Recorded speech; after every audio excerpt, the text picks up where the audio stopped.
Good morning, everyone, and a very warm welcome to my friend, the Cabinet Secretary of Mutua. Alfred, very good to have you here, and I really appreciate the good, productive conversation that we had a short while ago. However, before I turn to that and to the U.S.-Kenya Strategic Dialogue, which is underway today, let me just share a brief update on Sudan. On Saturday, I directed the temporary suspension of operations at Embassy Khartoum, and we conducted a successful operation to safely evacuate all U.S. Embassy personnel and their dependents.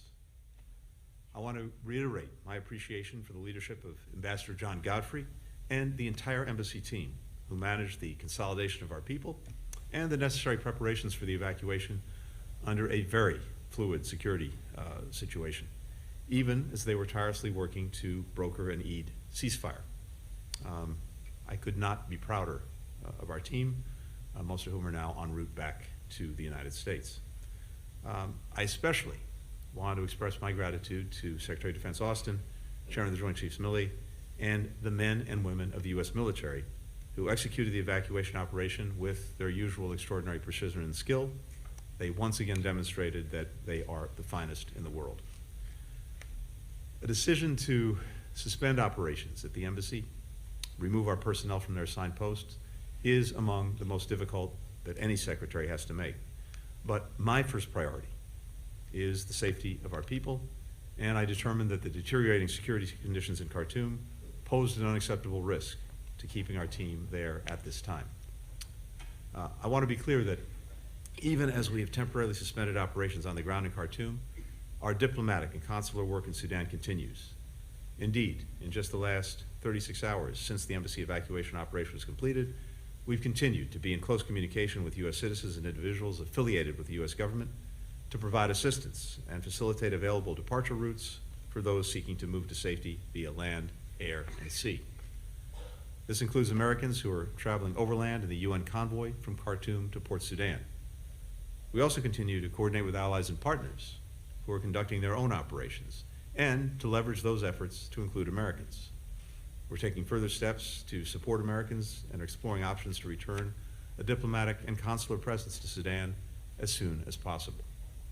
We've also continued to engage directly with General Burhan and General Hamedi to press them to extend and expand the Eid ceasefire to a sustainable cessation of hostilities that prevents further violence and upholds humanitarian obligations. The Sudanese people are not giving up on their aspirations for a secure, free, and democratic future. Neither will we. The United States will work with all parties in coordination with regional and international partners to bring an end to the fighting and a return to the transition to a civilian government. Kenya, under President Ruto, has been a strong partner in this effort. And indeed, Kenya is a security leader throughout the region. That's evident not only in its commitment to resolving the current crisis in Sudan, but also in its support for United Nations and African Union peacekeeping efforts and the counterterrorism mission in Somalia, in its partnership to reach the November 2nd cessation of hostilities agreement in Ethiopia, and in its stewardship of the Nairobi process to advance peace and stability in the Democratic Republic of Congo. And over the last 2 years, its tenure on the UN Security Council, Kenya has consistently stood up for the UN Charter and focused members on addressing the humanitarian and human rights crises across the continent and beyond.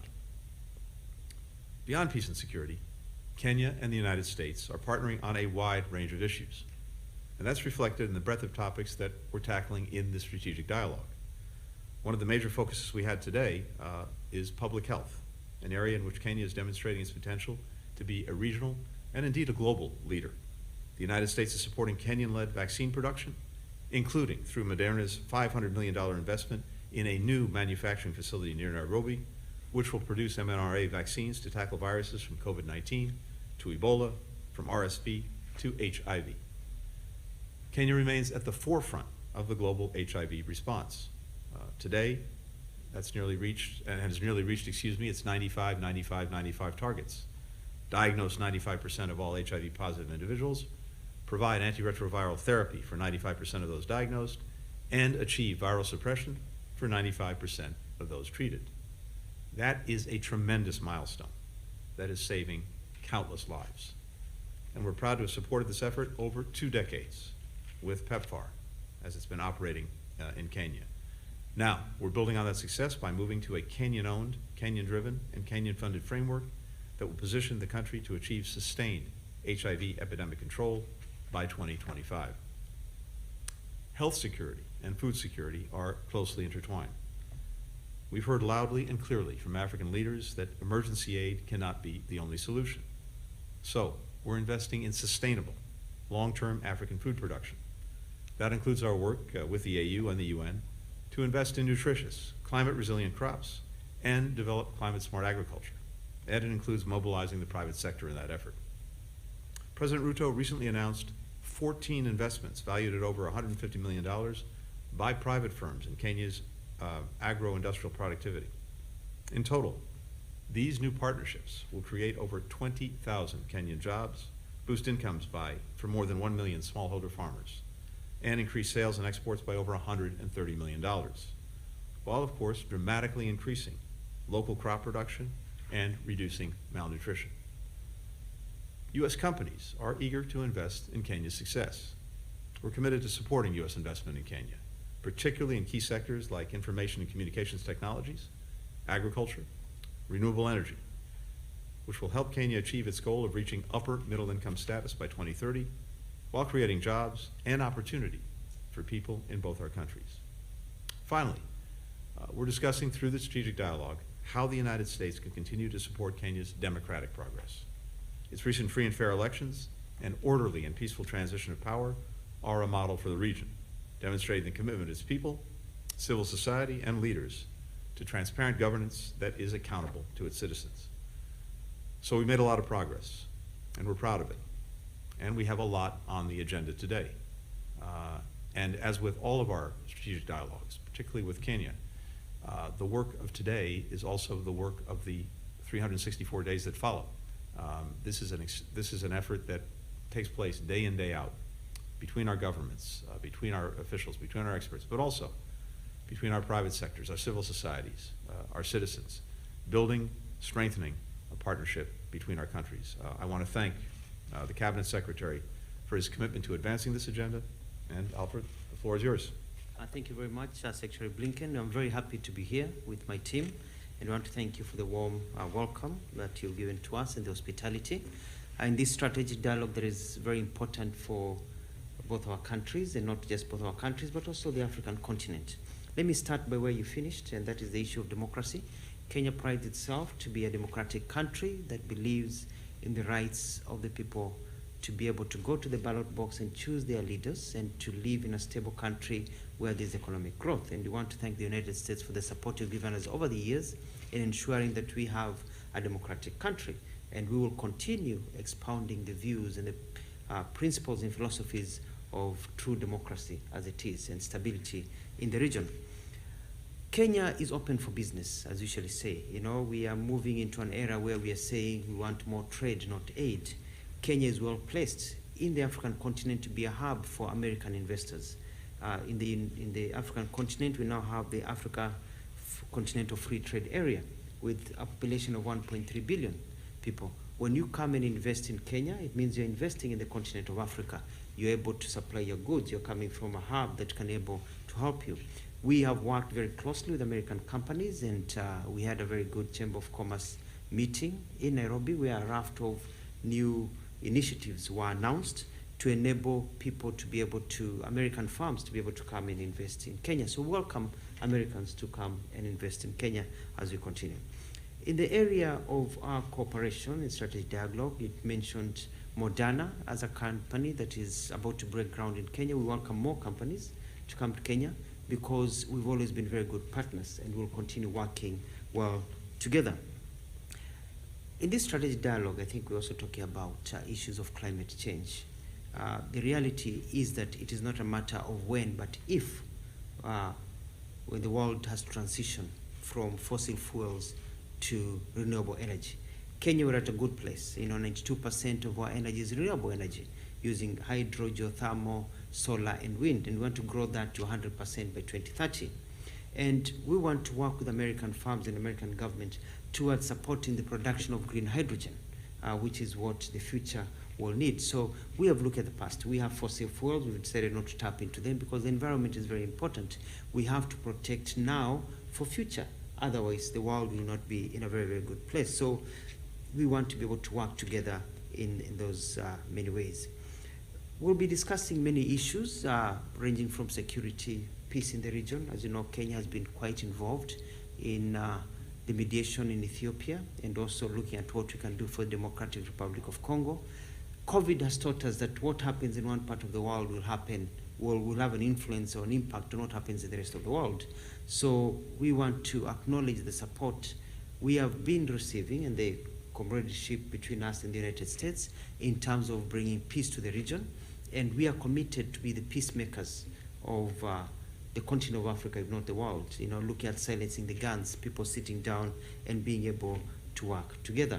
It is in the same spirit where we are talking about the Russia and Ukraine conflict, where Kenya recognizes Ukraine's sovereignty and territorial integrity within internationally recognized borders, and we've been calling for cessation of hostilities and the steps that have been taken so far to tell others that you cannot roll back history. We are at a place where by now we have to move forward. You can't start claiming countries or reclaiming countries that were part of you. Nostalgia is not the order of the day now.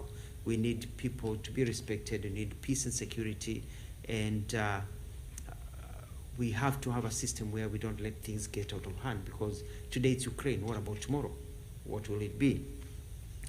We also are very happy about many things that are happening, but as they happen also, we are quite sad about what's happening in the Sudan. And we've been working closely with the government of Sudan, trying to get to a place whereby we can have peace and stability. It is quite tragic that we have more bullets coming into Sudan or being used in Sudan than food. And it's a tragedy because we see from where we sit a lot of international interference, a lot of other players trying to use Sudan, as a playing field, for whatever reason, for the gold in Sudan, for territorial, strength and control of the region. And we are trying to asking external forces to leave Sudan alone. As an African continent under the AU and intergovernmental organization called IGAD, we are trying to find solutions for Sudan. I know you've pulled your teams out. Kenya is not pulling its diplomatic offices. We're not shutting them down because we want to have a presence as we negotiate. President Ruto is looking forward to going to Sudan as soon as it stabilizes and there's enough security to try and see how we can engage the leaders. We're trying to engage the two warring parties. We're trying to bring them to the table so that we can have a good end, a cessation of the violence, and what we want is civilian rule eventually over there. President Ruto has offered Kenya to mediate the conflict and restore solidarity and peace. And we are quite persuaded that a peacefully negotiated solution to the conflict in Sudan is within reach.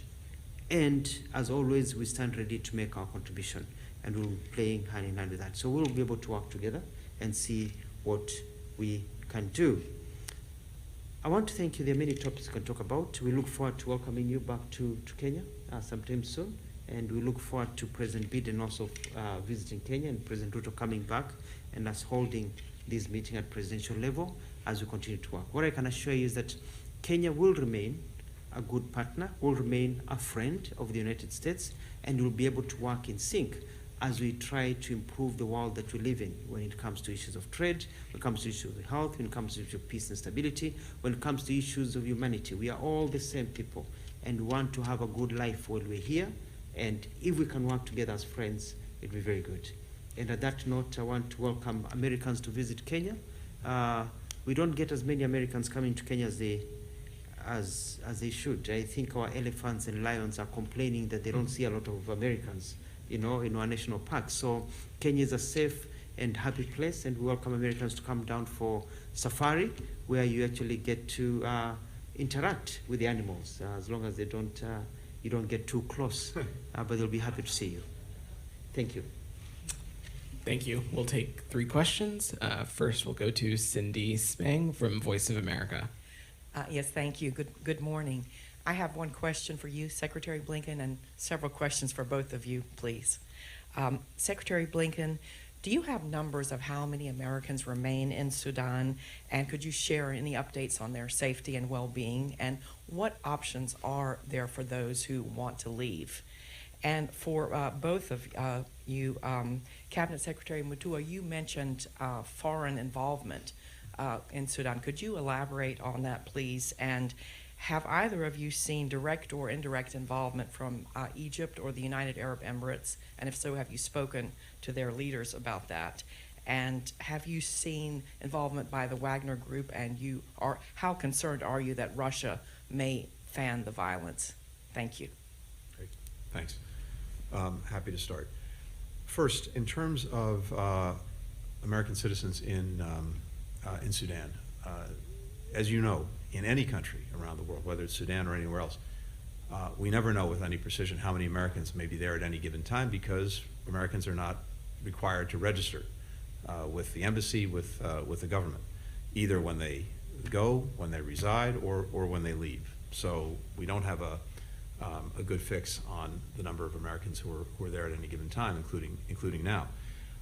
We do know, of course, the number of Americans who have registered with us and with whom we're in very active communication. And of those, I would say some dozens have expressed an interest in leaving. And as I mentioned just a few moments ago, even with the withdrawal of our embassy personnel from Sudan, our efforts to provide services to American citizens who are there, consular services, other services, advice continues, and we're in regular communication with American citizens. We are looking to see how we can help them ensure their own safety. We have been working with allies and with partners to do as much as we can to enable them to find their way out if that's what they choose to do. Now, keep in mind as well that the overwhelming majority of American citizens in Sudan are dual nationals who have made their lives there, have been living there for years, for decades, for generations, and many want to continue to do that. But for those who are seeking to leave, we'll continue to engage directly with them to see what we can do to help them, and as I said, with allies and partners as well, to help facilitate their departure. And this is going to be an ongoing process.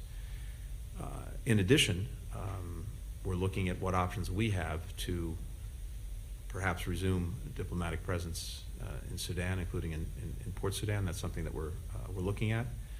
But conditions are very challenging, and we're tracking that very carefully. Just to pick up on the second part of the question, look, on one level, a whole variety of countries are involved in Sudan, have been engaged there, and engaged to some extent in trying to help Sudan move forward with its transition to a civilian-led government. And we have been in touch repeatedly throughout this crisis with a variety of them. I've spoken directly to counterparts in Saudi Arabia, in the United Arab Emirates.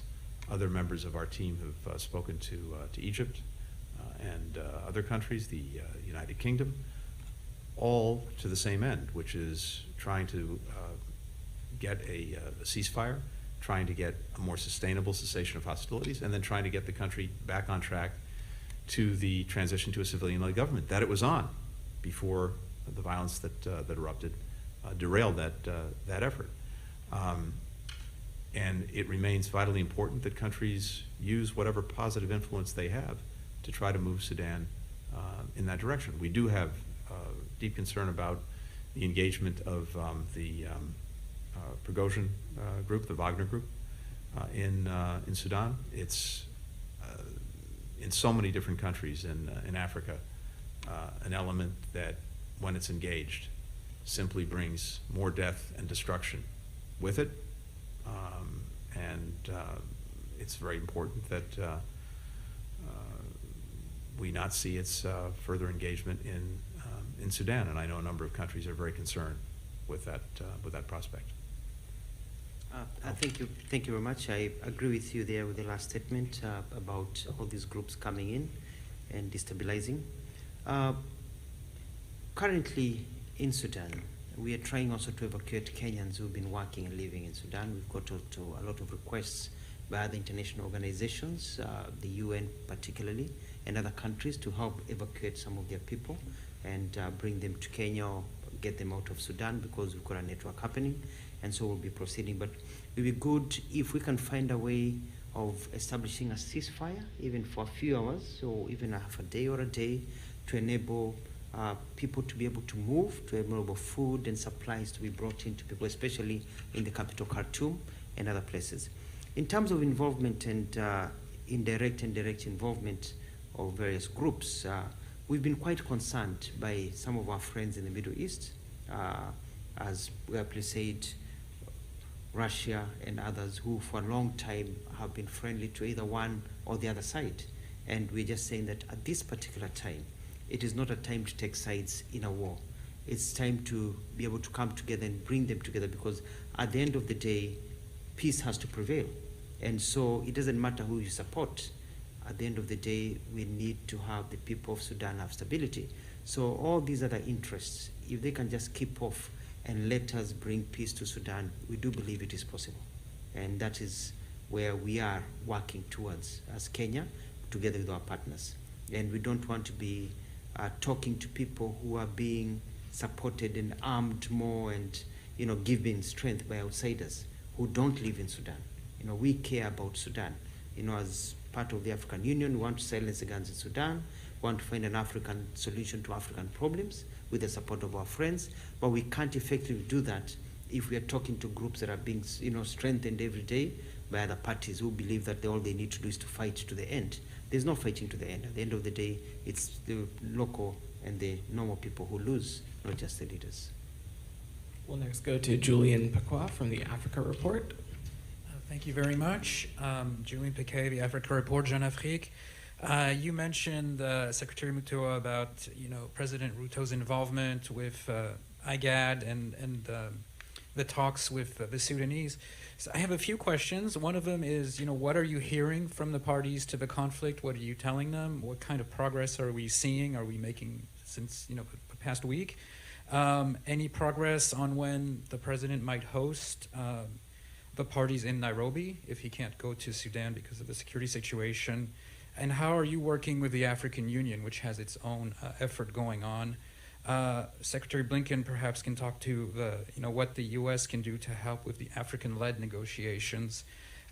Eastern Congo is another conflict where foreign actors are working at cross purposes. I wanted to ask if Kenya can be a meaningful force in the DRC. Are you willing to take on the fight to the M23, which is what the Congolese seem to want? And can you tell us what the latest is with negotiations to renew the mandate of the East Africa Community Regional Force? And here as well, what role can the U.S. play? And then finally on trade, perhaps we can talk about agriculture specifically, which is a very big deal to the Kenyans, obviously. What kind of progress are we making in the bilateral talks on agriculture and particularly U.S. GMO exports to your country? Thank you so much. Thank you very much. As members of IGAD, we have decided to be at the forefront in finding a solution to all these problems. We do believe that we are at a good place because the two warring leaders are talking to us. So that's a good sign. They are not, when they're being talked to, they're talking back, and we're able to open the channels of communication. The fighting is still going on in Sudan, but we just feel that at least we have an entryway. They have not locked themselves up and shut their ears to the world. They're listening to the world, and they know the pressure that is being felt around them. Our president is ready. We have said that Kenya is ready at any moment's notice, even if our president may not be able to go there immediately. We are ready to start discussions, and that's a message we are communicating to them, is that send us part of your teams. Let's start talking about what needs to be achieved, because there's a reason they are fighting. They are fighting because they can't agree about something, and we need to be able to sort out what they can't agree about, find a common agreeable ground, and then be able to move forward. And this is also under the auspices of the African Union. the African Union had a ministerial meeting where they called a session of fighting, where they called for dialogue, and so this is part of the process. What we're doing as Kenya is that we are not just going to wait. We are saying we've stuck our necks out and said we can provide a solution. We've been in this game for some time.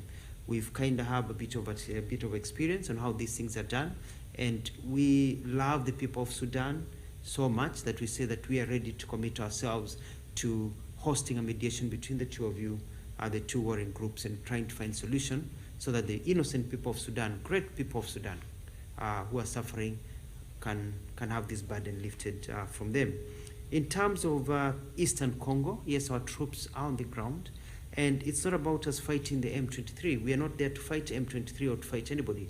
We are there to provide a corridor that allows the groups that are fighting the Congolese government and the ones that are being fought by the Congolese government to have a sense of security, feel that they can start, they can start putting down their guns and getting to the table and be able to negotiate. It is important to note that M23 has been in operation for over 30 years. It is not just a simple problem that just started yesterday.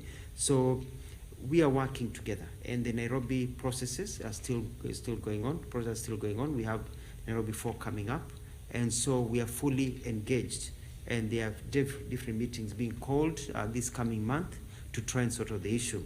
In terms of the regional force and extending, that's in the process, and we're confident that will be. Kenya is not planning to withdraw its troops until we find an amicable solution.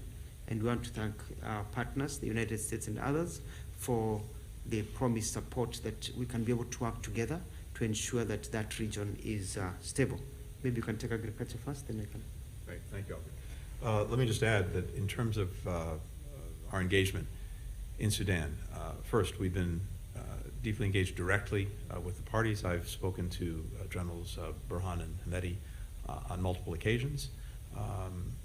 We strongly support African-led efforts to help both mediate this crisis, to end the hostilities, and as I said, get back on track to transition to a civilian-led government. We participated in, I think, an important meeting by video conference that was convened by the chairperson of the African Union, Mr. Faki, just at the end of last week, that included the Secretary General of the United Nations, that included virtually all of the stakeholders in Africa and beyond who have an interest in trying to help Sudan get back on track, and we continue to support those efforts. We all have the same goal. We're all driving to the same place. That is a ceasefire that's genuinely durable, that turns into a full cessation of hostilities between the competing forces, and that resumes the very important negotiations that were underway to create a transition to a civilian-led government. Negotiations that had produced very significant progress, including the agreed framework.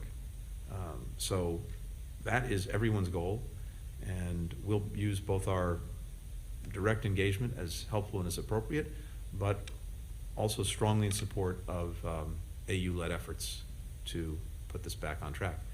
With regard to the United States and Kenyan trade, I think first it's worth pointing out that it's up 20% over the last year. That in and of itself speaks volumes. And when it comes to agriculture, that's exactly one of the things that we focused on today in a variety of ways. And I think that's going to be also the product of the strategic dialogue that we're having today, and that you'll hear more about when we conclude our conversations. One of the things that we talked about, and this has been part of an ongoing conversation, is, of course, Kenya is on the receiving end of an acute food insecurity challenge, like many other countries in Africa and beyond. And we've seen an almost perfect storm that's emerged, the combination of climate change, of COVID, and of conflict, including the Russian aggression against Ukraine, all of which have contributed dramatically to rising food insecurity in Africa and beyond. We have been deeply and intensely engaged in meeting this challenge. If you go back to February of last year, when Russia invaded Ukraine again, we've provided since then about $13.5 billion toward building greater food security, including direct assistance to Kenya and to many other countries. The United States has provided about 75% of the United Nations appeal for Kenya when it comes to food security. But for all of the efforts that we and other countries are making in partnership with Kenya and other friends to address the immediate crisis, we're equally focused on helping countries build sustainable, long-term, productive capacity themselves. That is fundamentally the answer to the challenge. And I think there's tremendous opportunity there, including in the work that we're doing with Kenya. One aspect of that is making sure that using remarkable technology that we've developed over recent years, that two things are addressed: the health and strength of soil and the resilience of seeds. We have the capacity to basically map soil anywhere to determine whether it's strong or not and needs help. We also have remarkable technology when it comes to seeds to make sure that they are much more resilient to climate change, to droughts, to extreme conditions. And this is one of the things that we're working on with Kenya, as well as building out the entire production infrastructure that's also vital to making sure that there's genuine food security. So this is very much part of our dialogue. It's part of our ongoing conversation, and I expect you'll see more on that in both today and in the months to come. Thank you very much. Just to add on to issues of agriculture, and this is where, with the impact of climate change, I think it's a lesson to all of us that we can't keep on relying on rain-fed agriculture. So we have a massive program in Kenya of building dams so that we can be able to conduct irrigation, hold irrigation programs, so that now when it rains or it doesn't rain, at least we're there, but we still have to combat climate change. That's why we are planting 15 billion trees over the next few years to try and roll back what is happening. Agriculture in our region will only thrive if our farmers feel that they need to use it for economic reasons. Agriculture is not only for food, because when a farmer grows crops, that farmer sells those crops, eats some and sells the crops, and gets money for school fees, for building, for their car, etc., etc. So to us, we're looking at agriculture as also an economic issue. And that's why we're talking about value addition in the conversation we're talking about, getting our products here. I can say with no fear of contradiction that Kenya has the best tea and coffee in the world. And so we'd like to be able to get more of that in the United States, and even our products, as we add value to our products, which means that with the opening up of the markets, means that our farmers get more money in the pocket. As a motivation, they engage more into growing crops, and then it becomes a cycle that is able to continue. So it's about sustainability. Final question, Kylie Atwood, CNN. Good morning. Thank you, guys. I'm going to start with Secretary Muta, please. I just wonder if you could be a little bit more explicit for us in terms of how exactly Kenya has seen the Wagner Group's involvement in the ongoing conflict in Sudan. And you said that you believe that a peaceful resolution is in reach in Sudan. Why exactly do you feel that that is in reach? And Secretary Blinken, just questions on Sudan and then also on Russia and Ukraine. First on Sudan, have the convoys that have attempted to leave Sudan, that have American citizens who have joined them, run into any problems, any violence along the routes on the way out, as far as the U.S. knows at this point? And you mentioned potentially resuming a U.S. diplomatic presence at Port Sudan. Could that happen as soon as this week? And then just one question about a report this morning in the Washington Post on Ukrainians planning to attack Moscow earlier this year on the 1-year anniversary of the war. Based on that article, which comes from leaked classified U.S. intelligence documents, it says that the country's military intelligence directorate agreed to postpone the strikes at Washington's request. Have Ukrainian officials ever discussed with you such potential plans for an attack on Moscow?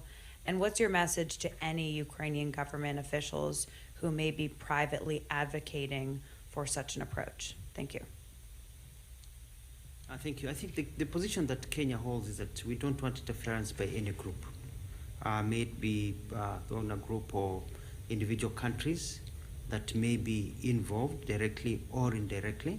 At this particular time, we just like us to be left with Sudan without foreign and other groups interfering with the peace process. We are quite encouraged about peace being found in Sudan very soon. This is because we've had negotiations and mediation and a process in Sudan that has gone on for some time.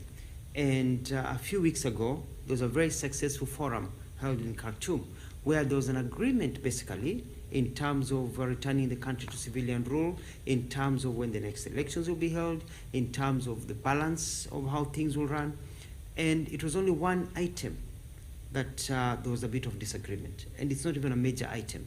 It was all about the militia, the RSF joining the national military, and how the timelines and the group. So it was a very, very small issue, and we are confident that that is an issue that we can tackle. Basically, it's a 2% that remains. 98% has already been done and agreed and signed to. That is where we're very confident that once there's a session and there's a bit of mediation, we believe that by the end of this year, we'll be talking a different story about Sudan. Kylie, in terms of the convoys, it's look, it's a moving picture, and we've seen to date different things. Some of the convoys that have tried to move people out, including all the way to Port Sudan, but also to places closer into Khartoum, some of them have encountered problems, including robbery, looting, that kind of thing. Others not, but it's something that we're tracking very carefully to the extent that we've been able to facilitate Americans being folded in to some of those convoys. We'll continue to do that, but we're also trying to provide the best possible advice we can to anyone asking for our assistance about conditions, about safety, about security, so that they can make their own decisions with the most information possible. But it's something we're tracking as carefully as we can, and of course we're in very close contact with a number of countries that are engaged in removing their personnel from Sudan to make sure that we know from them what they're experiencing, what they're encountering. All of that factors into the advice that we can provide and the decisions that we make. When it comes to resuming our own diplomatic presence in Sudan, look, that's going to be entirely dependent on the conditions in Sudan. Again, something that we'll look at day in, day out, but I can't put a time frame on it at all. It's really conditions dependent. And finally, the last part of your question, I'm not going to comment on any purported intelligence documents that are being reported on in the press. Thank Thanks. you, Your Excellencies. Thank you. Thank you. Thanks, everyone. Thanks. Thanks, everybody. When it comes to what Ukraine does to defend itself against the Russian aggression, these are decisions for the Ukrainians to make. Thank you. Everybody. Thank you.